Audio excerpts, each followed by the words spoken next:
Hello friends, welcome back to Janna's recipes. ഇന്നത്തെ വീഡിയോയിൽ റവ വെച്ചിട്ട് ചെയ്യാൻ പറ്റുന്ന 4 തരത്തിലുള്ള ബ്രേക്ക്ഫാസ്റ്റ് റെസിപ്പി ആയിട്ടാണ് വന്നിട്ടുള്ളത്. നേരത്തെ മാവൊന്നും അരച്ച് വെക്കാത്ത സമയങ്ങളിൽ നമുക്ക് രാവിലെ എണീറ്റിട്ട് ഇൻസ്റ്റൻ്റായിട്ട് ഉണ്ടാക്കാൻ പറ്റുന്ന റെസിപ്പിയാണ് ഇത് 4. വളരെ സിമ്പിളാണ് ഉണ്ടാക്കാൻ, എന്നാൽ നല്ല ടേസ്റ്റാണ് കഴിക്കാൻ. നമുക്കൊരു ചട്നിയോ ചമ്മന്തിയോ ഉണ്ടെങ്കിൽ കഴിക്കാൻ പറ്റിയിട്ടുള്ളൊരു അടിപൊളി റെസിപ്പീസാണ് എല്ലാം. അപ്പോൾ നമുക്കിത് എങ്ങനെയാണ് ഉണ്ടാക്കുന്നതെന്ന് നോക്കാം. വീഡിയോ കണ്ടുകൊണ്ടിരിക്കുന്ന സമയത്ത് നിങ്ങൾക്ക് ഈ റെസിപ്പിയൊക്കെ ഇഷ്ടമാവുകയാണെന്നുണ്ടെങ്കിൽ ഒന്ന് ലൈക്ക് ചെയ്യാനും, ചാനൽ ഇതുവരെ സബ്സ്ക്രൈബ് ചെയ്യാതെയാണ് വീഡിയോ കണ്ടുകൊണ്ടിരുന്നതെങ്കിൽ ചാനലൊന്ന് സബ്സ്ക്രൈബ് ചെയ്ത് സപ്പോർട്ട് ചെയ്യാനും മറക്കരുത്. അപ്പോൾ നമ്മൾ ആദ്യമായിട്ട് ഉണ്ടാക്കുന്നത് റവ വെച്ചിട്ടുള്ളൊരു അപ്പമാണ്. അപ്പോൾ ഈ പഞ്ഞി പോലുള്ള റവാദോശ ഉണ്ടാക്കാൻ വേണ്ടിയിട്ട് ഞാൻ 1.5 കപ്പ് റവയാണ് എടുത്തിട്ടുള്ളത്. ഇതിപ്പോൾ വറുക്കാത്ത റവയാണ്, വറുത്ത റവയായാലും കുഴപ്പമില്ല. അപ്പോൾ ഈ റവ ഞാനൊരു മിക്സി ജാറിലേക്ക് ഇട്ട് കൊടുക്കുകയാണ്. ഇതിൻ്റെ കൂടെ ഒരു 3 ടേബിൾ സ്പൂൺ ഗോതമ്പ് പൊടി എടുത്തിട്ടുണ്ട്. ഗോതമ്പ് പൊടി എടുക്കാം, അല്ലെങ്കിൽ അതിന് പകരമായിട്ട് വേണമെങ്കിൽ മൈദയും ചേർത്ത് കൊടുക്കാം. ഞാനിപ്പോൾ ഗോതമ്പ് പൊടിയാണ് എടുത്തിട്ടുള്ളത്. ഇനി നമുക്കിതിലേക്ക് 1 ടീസ്പൂൺ ഈസ്റ്റ് ചേർത്ത് കൊടുക്കാം. അതുപോലെ തന്നെ ഈസ്റ്റ് ഒന്ന് ഫെർമെൻ്റ് ആവാൻ വേണ്ടിയിട്ട് 1 ടീസ്പൂൺ പഞ്ചസാര കൂടി ചേർത്തിട്ടുണ്ട്. ഇനി നമുക്കിത് അരക്കാൻ വേണ്ടിയിട്ടുള്ള വെള്ളം ചേർത്ത് കൊടുക്കണം. അപ്പോൾ ഇളം ചൂടുള്ള വെള്ളമാണ് ചേർക്കേണ്ടത്, പച്ചവെള്ളം, അതായത് തണുത്ത വെള്ളം ഉപയോഗിക്കരുത്. അപ്പോൾ ചെറിയ ചൂടോട് കൂടിയിട്ടുള്ള വെള്ളം വേണം ഉപയോഗിക്കാൻ. നമ്മൾ ഈസ്റ്റ് ചേർത്തത് കൊണ്ട് തന്നെ ഇളം ചൂടുള്ള വെള്ളം വേണം ഉപയോഗിക്കാൻ. അപ്പോൾ 2 കപ്പ് വെള്ളമാണ് മൊത്തത്തിൽ ഞാൻ എടുത്ത് വെച്ചിട്ടുള്ളത്. എന്നിട്ട് 1 കപ്പ് വെള്ളം ചേർത്തിട്ട് ഞാനൊന്ന് മിക്സാക്കി കൊടുക്കുകയാണ്. ഇതിലേക്ക് കുറച്ചുകൂടി വെള്ളത്തിൻ്റെ ആവശ്യമുണ്ട്. അപ്പോൾ 1/2 കപ്പ് വെള്ളവും കൂടി, അതേപോലെ തന്നെ നമ്മൾ എടുത്ത് വെച്ച 1/2 കപ്പ് ഇളം ചൂട് വെള്ളവും കൂടി ഒഴിച്ചിട്ട് ഒന്ന് മിക്സാക്കി കൊടുക്കുകയാണ്. നന്നായിട്ടൊന്ന് മിക്സാക്കിയതിന് ശേഷം നമുക്കിത് ഒട്ടും തരികളൊന്നും ഇല്ലാതെ വേണം അരച്ചെടുക്കാൻ. അപ്പോൾ മിക്സിയിൽ നന്നായിട്ടൊന്ന് അരച്ചെടുക്കുക. അരച്ചെടുത്ത ഈ മാവ് ഞാനൊരു ബൗളിലേക്ക് ഒഴിച്ച് കൊടുത്തിട്ടുണ്ട്. ഇതിപ്പോൾ കുറച്ച് കട്ടിയിലാണ് ഇരിക്കുന്നത്. അപ്പോൾ ഇതിലേക്ക് ബാക്കിയുള്ള 1/2 കപ്പ് വെള്ളവും കൂടി ഒഴിച്ചിട്ട് നന്നായിട്ടൊന്ന് മിക്സാക്കി വെക്കാം. ഈ മിക്സി ജാറിലേക്ക് ബാക്കിയുള്ള 1/2 കപ്പ് വെള്ളവും കൂടി ഒഴിച്ചിട്ട് ഈ മാവിലേക്ക് തന്നെ ഒഴിച്ചു കൊടുക്കാം. എന്നിട്ട് നന്നായിട്ടൊന്ന് മിക്സാക്കി യോജിപ്പിച്ച് കൊടുക്കാം. അതിനുശേഷം നമുക്കിതൊന്ന് റെസ്റ്റ് ചെയ്യാൻ വേണ്ടി വെക്കണം. അപ്പോൾ സമയമുള്ളവർക്കൊരു അരമണിക്കൂർ വരെയൊക്കെ വെക്കാം. അപ്പോൾ ഞാനിവിടെ ഒരു 15 മിനിറ്റാണ് ഇത് റെസ്റ്റ് ചെയ്യാൻ വേണ്ടി വെച്ചിട്ടുള്ളത്. അപ്പോൾ നന്നായിട്ട് മിക്സ് ചെയ്തതിന് ശേഷം നമുക്കിത് അടച്ചിട്ട് ഒരു 15 മുതൽ ഒരു അരമണിക്കൂർ വരെ റെസ്റ്റ് ചെയ്യാൻ വേണ്ടി വെക്കാം. ആ സമയം കൊണ്ട് നമുക്ക് കറിയൊക്കെ ഉണ്ടാക്കണമെങ്കിൽ ആ സമയം കൊണ്ട് ഉണ്ടാക്കാവുന്നതേ ഉള്ളൂ. അപ്പോൾ റെസ്റ്റ് ചെയ്യാൻ വേണ്ടി വെക്കുമ്പോൾ കുറച്ചൊരു ചൂടുള്ള സ്ഥലം നോക്കിയിട്ട് വെക്കുകയാണെങ്കിൽ പെട്ടെന്ന് തന്നെ ഫെർമെൻ്റായിട്ട് പൊങ്ങി കിട്ടും. ഇനി നമുക്ക് ഈ മാവിലേക്ക് ആവശ്യത്തിനുള്ള ഉപ്പ് കൂടി ചേർത്തിട്ട് ഒന്ന് മിക്സാക്കി കൊടുക്കാം. ഇപ്പോഴും നമ്മുടെ മാവ് കുറച്ച് കട്ടിയായിട്ടാണ് ഇരിക്കുന്നത്. അപ്പോൾ ഞാൻ ഇതിലേക്ക് വീണ്ടും ഒരു 1/2 കപ്പിനടുത്ത് ഇളം ചൂടുവെള്ളം കൂടി ഒഴിച്ചിട്ടൊന്ന് മിക്സാക്കിയിട്ട് ഒരു പാകത്തിനുള്ള പരുവത്തിലാക്കി എടുക്കുകയാണ് മാവ്. നമ്മളെടുക്കുന്ന റവക്കനുസരിച്ചിട്ട് ചെറിയ വ്യത്യാസമൊക്കെ വെള്ളത്തിൽ മാറ്റം വരും. അപ്പോൾ ഇതുപോലെ ഒരു ദോശമാവിൻ്റെ പരുവത്തിന് ആ ഒരു കട്ടിയിൽ മാവാക്കി എടുത്താൽ മതി. നമുക്ക് ചുട്ടെടുക്കാനുള്ള ഒരു പരുവത്തിന് മാവാക്കി എടുത്താൽ മതി. ഇനി നമുക്ക് പാന് നന്നായിട്ടൊന്ന് ചൂടാക്കിയെടുക്കാം ദോശ ചുട്ടെടുക്കാൻ വേണ്ടിയിട്ട്. അപ്പോൾ നന്നായിട്ട് ചൂടായി കഴിഞ്ഞാൽ ഞാൻ ഇതുപോലൊരു തവി മാവ് ഒഴിച്ചിട്ട് ചെറിയ ചെറിയ ദോശകളായിട്ടാണ് ചുട്ടെടുക്കുന്നത്. അപ്പോൾ ഫ്ലെയിം മീഡിയം ഫ്ലെയിമിൽ തന്നെ വെക്കുക. ഇതുപോലെ നിറയെ ഹോൾസ് വരും. അപ്പോൾ നന്നായിട്ട് ഹോൾസ് വന്നു കഴിഞ്ഞതിന് ശേഷം നമുക്കിതൊന്ന് അടച്ച് വെക്കാം. ഹോൾസ് വരുന്നതിന് മുമ്പേ അടച്ച് വെക്കരുത്. ഹോൾസ് നന്നായിട്ടൊന്ന് വന്നതിന് ശേഷം അടച്ച് വെക്കുക.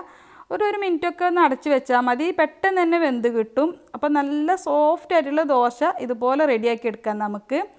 അപ്പോൾ അതിന് ശേഷം നമുക്ക് വീണ്ടും ഇതുപോലെ ബാക്കിയുള്ള മാവ് ഉപയോഗിച്ചിട്ട് ഇതുപോലെ പരത്തി കൊടുത്തിട്ട് ചെറുതായിട്ടൊന്ന് പരത്തി കൊടുത്താൽ മതി. ചെറുതായിട്ടോ വലുതായിട്ടോ നമുക്ക് പരത്തിയെടുക്കാം. ഇതുപോലെ ചെറുതായിട്ടാണ് ഞാനിപ്പോൾ ദോശ ചുട്ടെടുക്കുന്നത്. നിറയെ ഹോൾസ് വന്നതിന് ശേഷം ഒന്ന് അടച്ച് വെച്ചിട്ട് വേവിച്ചെടുത്താൽ മതി. അപ്പോൾ പെട്ടെന്ന് നമുക്ക് റെഡിയാക്കി എടുക്കാൻ പറ്റും. നല്ല സോഫ്റ്റ് ആയിട്ടുള്ള ദോശയാണ്, വളരെ സിമ്പിളാണ് ഉണ്ടാക്കാൻ. രാവിലെ നമുക്ക് ഇൻസ്റ്റൻ്റായിട്ട് ഉണ്ടാക്കാനും പറ്റും.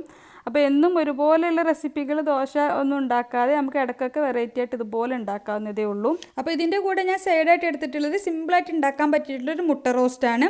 നമുക്ക് ഏത് കറി കൂട്ടിയിട്ടും കഴിക്കാം, അല്ലെങ്കിൽ ഒരു ചമ്മന്തി ഉണ്ടെങ്കിൽ പോലും കഴിക്കാൻ പറ്റിയിട്ടുള്ള നല്ല പഞ്ഞ് പോലെ ഇരിക്കുന്നൊരു ദോശയാണ്. അപ്പോൾ ഇതുപോലെ ഇതുവരെ ട്രൈ ചെയ്ത് നോക്കിയിട്ടില്ലെങ്കിൽ ട്രൈ ചെയ്ത് നോക്കുക. അടുത്ത റെസിപ്പി നമ്മൾ ചെയ്യുന്നത് റവ വെച്ചിട്ട്, റവയും ക്യാരറ്റൊക്കെ വെച്ചിട്ട് ചെയ്യുന്ന റവ ക്യാരറ്റ് ദോശയാണ്. അപ്പോൾ നമുക്കിത് എങ്ങനെയാണ് ഉണ്ടാക്കുന്നതെന്ന് നോക്കാം. നല്ല സോഫ്റ്റ് ആയിട്ടുള്ള ഒരു ദോശയാണിതും. അപ്പോൾ ഇത് ഉണ്ടാക്കാനായിട്ട് ഞാൻ മിക്സി ജാറിലേക്ക് 1.5 കപ്പ് റവയാണ് എടുത്തിട്ടുള്ളത്. വറുത്തതോ വറുക്കാത്തതോ ആയിട്ടുള്ള റവ നമുക്കിതിന് വേണ്ടിയിട്ട് എടുക്കാം. അപ്പോൾ 1.5 കപ്പ് റവ ആദ്യം മിക്സിയിലേക്ക് ഇട്ട് കൊടുക്കാം. ഇനി ഇതിലേക്ക് 1 കപ്പ് നിറയെ ചെരുവിയ തേങ്ങ ഇട്ട് കൊടുക്കാം. അതുപോലെ തന്നെ നമുക്ക് നല്ല പുളിയുള്ള തൈര് 1/4 കപ്പാണ് ചേർത്തിട്ടുള്ളത്. നല്ല പുളിയുള്ള തൈര് തന്നെ ചേർത്ത് കൊടുക്കുക. ഇനി ഇതിലേക്ക് 1.5 കപ്പ് വെള്ളവും കൂടി ചേർത്തിട്ട് വേണം അരച്ചെടുക്കാൻ. ഇനി ഇതിൻ്റെ കൂടെ തന്നെ നമുക്കിതിലേക്ക് ഒരു 1/4 ടീസ്പൂൺ ബേക്കിംഗ് സോഡ ചേർക്കാം. ദോശ നന്നായിട്ട് സോഫ്റ്റായിട്ട് പഞ്ഞി പോലെ ഇരിക്കാനാണ് ബേക്കിംഗ് സോഡ ചേർക്കുന്നത്. അതുപോലെ തന്നെ ദോശയിലേക്ക് ആവശ്യത്തിനുള്ള ഉപ്പ് കൂടി ചേർത്തിട്ട് എല്ലാം കൂടി നന്നായിട്ട് നരച്ചെടുക്കാം. തേങ്ങയൊക്കെ നന്നായിട്ട് അരഞ്ഞ് വരണം. ആ രീതിയിൽ എല്ലാം കൂടി നന്നായിട്ട് നരച്ചെടുത്താൽ മതി. അരച്ചെടുത്തിട്ടുള്ള ബാറ്റർ ഞാനൊരു ബൗളിലേക്ക് ഒഴിച്ചു കൊടുക്കുകയാണ്. അപ്പോൾ നമുക്കൊരു സാധാരണ ഉഴുന്ന് ദോശയുടെ മാവിൻ്റെ കട്ടി തന്നെയാണ് ഈ ബാറ്ററിന് വേണ്ടത്. അപ്പോൾ അതിനനുസരിച്ചിട്ടുള്ള വെള്ളം ആവശ്യമെങ്കിൽ ചേർത്ത് കൊടുത്താൽ മതി. ഇതിപ്പോൾ കുറച്ചൊരു കട്ടിയായിട്ടാണ് ഇരിക്കുന്നത്. അപ്പോൾ ഞാൻ ഇതിലേക്ക് ഒരു 2-3 ടേബിൾ സ്പൂൺ കൂടി വെള്ളം ചേർത്തിട്ട് മിക്സിയിലേക്ക് ഒഴിച്ചിട്ട് അതുകൂടി ഇതിലേക്ക് തിരിച്ചൊഴിക്കുന്നുണ്ട്. എന്നിട്ട് നന്നായിട്ടൊന്ന് മിക്സാക്കി എടുക്കാം.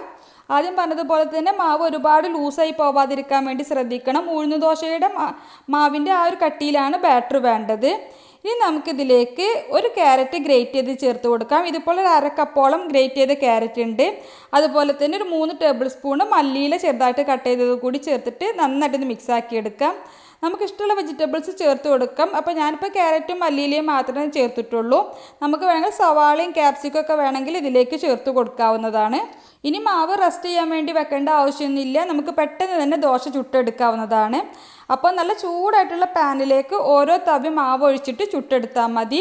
അധികം പരത്തി കൊടുക്കേണ്ട ആവശ്യമൊന്നുമില്ല. ചെറുതായിട്ടൊന്ന് ഷേപ്പാക്കി എടുത്താൽ മതി. നമ്മൾ ക്യാരറ്റൊക്കെ ചേർത്തത് കൊണ്ട് തന്നെ ചെറുതായിട്ടൊന്ന് ഷേപ്പാക്കി കൊടുത്താൽ മതി. കൂടുതൽ പരത്തേണ്ട ആവശ്യമൊന്നുമില്ല. ചെറിയ ചെറിയ കുട്ടി ദോശകളായിട്ട് നമുക്കിത് ചുട്ടെടുക്കാവുന്നതാണ്. മാവ് ഒഴിച്ച് കഴിഞ്ഞാൽ നമുക്കിതൊന്ന് അടച്ച് വെച്ചിട്ട് വേവിക്കാം. അടിഭാഗം ഒന്ന് കുക്കായാൽ നമുക്കിത് തുറന്ന് നോക്കാം. അപ്പോൾ 1 മിനിറ്റൊക്കെ ഒന്ന് അടച്ച് വെച്ച് കഴിഞ്ഞാൽ മൂടി തുറന്നിട്ട് അതിന് മുകളിൽ കുറച്ച് ഓയിലോ വെളിച്ചെണ്ണയോ അല്ലെങ്കിൽ നെയ്യോ നമ്മളുടെ ഇഷ്ടത്തിനനുസരിച്ചിട്ടൊന്ന് ആക്കി കൊടുക്കണം. എന്നിട്ടിത് മറിച്ചിട്ട് കൊടുത്തിട്ട് 2 സൈഡും ചെറുതായിട്ടൊന്ന് മൊരിയിച്ചെടുത്താൽ നമുക്കിത് പാനിൽ നിന്നും മാറ്റാം. അപ്പോൾ ഇതുപോലെ ബാക്കിയുള്ള മുഴുവൻ മാവും കൊണ്ട് നമുക്ക് ദോശ ചുട്ടെടുക്കാവുന്നതാണ്. വളരെ പെട്ടെന്ന് ഉണ്ടാക്കിയെടുക്കാൻ പറ്റുന്നൊരു ദോശയാണിത്. നല്ല ടേസ്റ്റാണ് കഴിക്കാൻ. അപ്പോൾ ഇതിൻ്റെ കൂടെ കഴിക്കാനായിട്ട് ഞാൻ വളരെ സിമ്പിളായിട്ട് ഉണ്ടാക്കാൻ പറ്റുന്ന ഒരു തേങ്ങാ ചട്നിയാണ് എടുത്തിട്ടുള്ളത്. അപ്പോൾ വളരെ ടേസ്റ്റി ആയിട്ട് നല്ല സോഫ്റ്റ് ആയിട്ട് ഇരിക്കുന്നൊരു ദോശയാണ്. ഇതുവരെ ഇതുപോലെ ട്രൈ ചെയ്ത് നോക്കിയിട്ടില്ലെങ്കിൽ തീർച്ചയായിട്ടും ട്രൈ ചെയ്ത് നോക്കുക. ഇനി നമ്മൾ അടുത്തതായിട്ട് ഉണ്ടാക്കുന്നത് റവയും അവിലൊക്കെ വെച്ചിട്ട് ചെയ്യുന്ന നല്ല ടേസ്റ്റി ആയിട്ടുള്ള നന്നായിട്ട് മൊരിഞ്ഞ് കിട്ടുന്ന ഒരു അടിപൊളി ദോശയാണ്. വളരെ സിമ്പിളാണ് ഉണ്ടാക്കാൻ. അപ്പോൾ നമുക്ക് ഈ റവ പോഹ ദോശ എങ്ങനെയാണ് ഉണ്ടാക്കുന്നതെന്ന് നോക്കാം. അപ്പോൾ ഇതിന് വേണ്ടിയിട്ട് ഞാനിവിടെ എടുത്തിട്ടുള്ളത് 1 കപ്പ് റവയാണ്. ഇതിപ്പോൾ വറുക്കാത്ത റവയാണ്. വറുത്തതോ വറുക്കാത്തതോ ആയിട്ടുള്ള റവ നമുക്കിതിന് വേണ്ടിയിട്ട് എടുക്കാം. ഇനിയിപ്പോൾ ഇതിൻ്റെ കൂടെ എടുത്തിട്ടുള്ളത് 1/2 കപ്പ് അവിലാണ്. ഞാനിപ്പോൾ എടുത്തിട്ടുള്ളത് മട്ട അവിലാണ്. നമ്മുടെ കയ്യിൽ ഏത് അവിലാണോ ഉള്ളത് അതെടുത്താൽ മതി. അതിൻ്റെ കൂടെ തന്നെ 1/2 കപ്പ് അധികം പുളിയില്ലാത്ത തൈര് കൂടി ഇതിലേക്ക് ചേർക്കുന്നുണ്ട്. ഇനി നമുക്കിതിലേക്ക് ആവശ്യത്തിനുള്ള ഉപ്പ് ചേർത്ത് കൊടുക്കാം. അപ്പോൾ ഞാനിതിലേക്ക് ഒരു 1/2 ടീസ്പൂൺ ഉപ്പ് ചേർത്തിട്ടുണ്ട്. പിന്നെ ഒരു 1/2 കപ്പ് വെള്ളവും കൂടി ഒഴിച്ചിട്ട് നന്നായിട്ട് തന്നെ അരച്ചെടുക്കാം. ആദ്യം നമ്മളിതിലേക്ക് അവൽ കുതിർത്തൊന്നും ചെയ്യാത്തത് കൊണ്ട് തന്നെ ചെറിയ തരിയൊക്കെ ഉണ്ടാവും, അവലും റവയൊക്കെ ആയതുകൊണ്ട്. അരച്ചെടുത്തിട്ടുള്ള മാവ് ഞാനൊരു ബൗളിലേക്ക് ഒഴിച്ചു കൊടുക്കുകയാണ്. ഇപ്പോൾ കുറച്ച് കട്ടിയായിട്ടാണ് ഈ മാവുള്ളത്. അതുകൊണ്ട് തന്നെ നമുക്ക് മിക്സി ജാറിലേക്ക് ഒരു 1/2 കപ്പിനടുത്ത് വെള്ളവും കൂടി ചേർത്തിട്ട് അത് ഈ മാവിലേക്ക് തിരിച്ചൊഴിച്ചു കൊടുക്കാം. കുറച്ച് കട്ടിയായിട്ട് തന്നെയാണ് ഈ ബാറ്റർ വേണ്ടത്. ഒരുപാട് ലൂസായി പോവരുത്. മാവ് നന്നായിട്ടൊന്ന് മിക്സ് ആക്കിയിട്ട് നോക്കുക. നമുക്ക് വേണമെങ്കിൽ മാത്രം വെള്ളം ചേർത്ത് കൊടുത്താൽ മതി. കുറച്ച് കട്ടിയിലാണ് വേണ്ടത്. ദോശമാവിൻ്റെ ഒക്കെ ഒരു കൺസിസ്റ്റൻസിയിലാണ് ഈ ബാറ്റർ വേണ്ടത്. ഇതിപ്പോൾ ഞാൻ നന്നായിട്ടൊന്ന് മിക്സാക്കി കൊടുത്തിട്ടുണ്ട്. അപ്പോൾ ഈ ഒരു അളവിലാണ് ഈ ബാറ്ററിൻ്റെ ലൂസ് വേണ്ടത്. അതൊന്ന് നോക്കിയാൽ മതി. അതിനനുസരിച്ചിട്ട് മാത്രം വെള്ളം ഒഴിച്ച് കൊടുത്താൽ മതി. ഇനി ഞാനിതിലേക്ക് 1 ടേബിൾ സ്പൂൺ പൊടിയായിട്ട് കട്ട് ചെയ്തിട്ടുള്ള പച്ചമുളക് ചേർക്കുന്നുണ്ട്. ഒരു 1-2 പച്ചമുളക് എടുത്തിട്ട് ചെറുതായിട്ട് കട്ട് ചെയ്ത് ചേർത്താൽ മതി. അതുപോലെ തന്നെ 1 ടേബിൾ സ്പൂൺ പൊടിയായിട്ട് അരിഞ്ഞെടുത്തിട്ടുള്ള ചെറിയ ഉള്ളിയും കൂടി ചേർക്കുന്നുണ്ട്. പിന്നെ 1 ടീസ്പൂൺ ഇഞ്ചി ചെറുതായിട്ട് അരിഞ്ഞതും കൂടി ചേർക്കാം. അതുപോലെ തന്നെ ഒരു തണ്ട് കറിവേപ്പില ചെറുതായിട്ട് കട്ട് ചെയ്തത് കൂടി ചേർത്ത് കൊടുക്കാം. പിന്നെ ഇതിലേക്ക് ഒരു 2 നുള്ള് കായത്തിൻ്റെ പൊടി കൂടി ചേർക്കുന്നുണ്ട്. അതുകൂടി ചേർത്തിട്ട് എല്ലാം കൂടി നന്നായിട്ടൊന്ന് മിക്സാക്കി കൊടുക്കാം. ഇനി ഇത് നന്നായിട്ട് മിക്സ് ആക്കിയതിന് ശേഷം നമുക്കിതൊരു 10-15 ഒരു 20 മിനിറ്റോളം നമുക്കിത് റെസ്റ്റ് ചെയ്യാൻ വേണ്ടി വെക്കാം. ആ സമയം കൊണ്ട് നമുക്ക് ഇതിൻ്റെ കൂടെ കഴിക്കാനായിട്ട് വല്ല ചട്നിയോ ചമ്മന്തിയോ ഒക്കെ ഉണ്ടാക്കാനുള്ള അത്രയും സമയം വെച്ചാൽ മതി. ഇപ്പോൾ ഏകദേശം ഒരു 15 മിനിറ്റൊക്കെ കഴിഞ്ഞിട്ടുണ്ട്. ഞാനിതിലേക്ക് ഒരു 2 നുള്ള് ബേക്കിംഗ് സോഡ ചേർക്കുന്നുണ്ട്. ബേക്കിംഗ് സോഡ ചേർത്തിട്ട് നന്നായിട്ട് മിക്സാക്കി കൊടുത്തതിന് ശേഷം നമുക്ക് പെട്ടെന്ന് തന്നെ ദോശ ചുട്ടെടുക്കാം. അപ്പോൾ നല്ല ചൂടായിട്ടുള്ള പാനിലേക്ക് ഓരോ തവി മാവ് ഒഴിക്കുക. ചെറുതായിട്ടൊന്ന് പരത്തി കൊടുത്താൽ മതി. കൂടുതൽ പരത്തേണ്ട ആവശ്യമില്ല. ചെറുതായിട്ടൊന്ന് പരത്തി കൊടുത്താൽ മതി. അതിനുശേഷം നമുക്ക് ഈ ദോശയുടെ സൈഡിലൂടെ കുറച്ച് വെളിച്ചെണ്ണ ആക്കി കൊടുക്കാം. ഞാനിപ്പോൾ വെളിച്ചെണ്ണയാണ് എടുത്തിട്ടുള്ളത്. നിങ്ങൾക്ക് ഏത് ഓയിലാണോ ഇഷ്ടം അതാക്കി കൊടുക്കാം. എന്നിട്ടൊന്ന് അടച്ച് വെക്കാം. അപ്പോൾ ദോശ ഒന്ന് കുക്കായി വന്നാൽ നമുക്കതിൻ്റെ മുകളിലും കുറച്ച് വെളിച്ചെണ്ണ ആക്കി കൊടുക്കാം. മുകൾ ഭാഗം നന്നായിട്ട് മൊരിഞ്ഞ് കിട്ടാൻ വേണ്ടിയിട്ടാണ്. എന്നിട്ട് ദോശ മറിച്ചിട്ട് കൊടുക്കാം.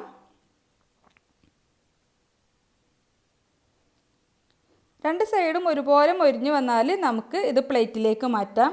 അപ്പോൾ വളരെ പെട്ടെന്ന് ഉണ്ടാക്കിയെടുക്കാൻ പറ്റിയിട്ടുള്ളൊരു ദോശയാണ്. അതുപോലെ തന്നെ അടുത്ത ദോശയും നമുക്ക് ചുട്ടെടുക്കാം. ഞാനിപ്പോൾ പാനിൽ കുറച്ച് വെളിച്ചെണ്ണ ആക്കിയിട്ട് അതിന് മുകളിൽ മാവ് ഒഴിച്ച് കൊടുക്കുകയാണ്. അങ്ങനെ വേണമെങ്കിലും ചെയ്യാം. എന്നിട്ട് സൈഡിലൂടെ കുറച്ച് വെളിച്ചെണ്ണ വേണമെങ്കിൽ നമുക്ക് ആക്കി കൊടുക്കാം. എന്നിട്ട് അടച്ച് വെച്ച് വേവിക്കാം. നമ്മൾ അടിയിൽ എണ്ണ ബ്രഷ് ചെയ്യുന്ന സമയത്ത് അടിഭാഗം നന്നായിട്ട് മൊരിഞ്ഞ് വരും. അപ്പോൾ മൂടി തുറന്നതിന് ശേഷം നമുക്ക് മുകളിലും കൂടി കുറച്ച് വെളിച്ചെണ്ണ ആക്കി കൊടുത്തതിന് ശേഷം നമുക്ക് മറിച്ചിട്ടിട്ട് വേവിച്ചെടുക്കാം. അപ്പോൾ ഇതുപോലെ പെട്ടെന്ന് ഉണ്ടാക്കിയെടുക്കാൻ പറ്റിയിട്ടുള്ളൊരു ദോശയാണ്. വളരെ സിമ്പിളാണ് ഉണ്ടാക്കാൻ, നല്ല ടേസ്റ്റാണ് കഴിക്കാൻ.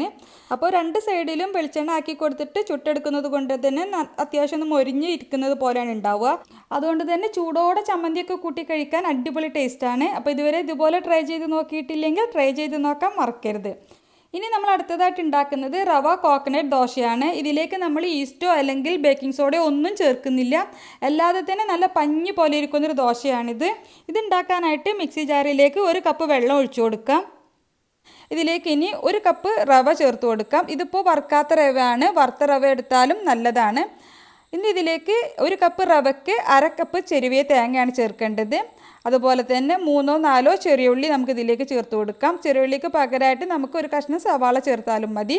എന്നിട്ട് ഇത് നന്നായിട്ടൊന്ന് അരച്ചെടുത്ത് കൊണ്ടുവരാം.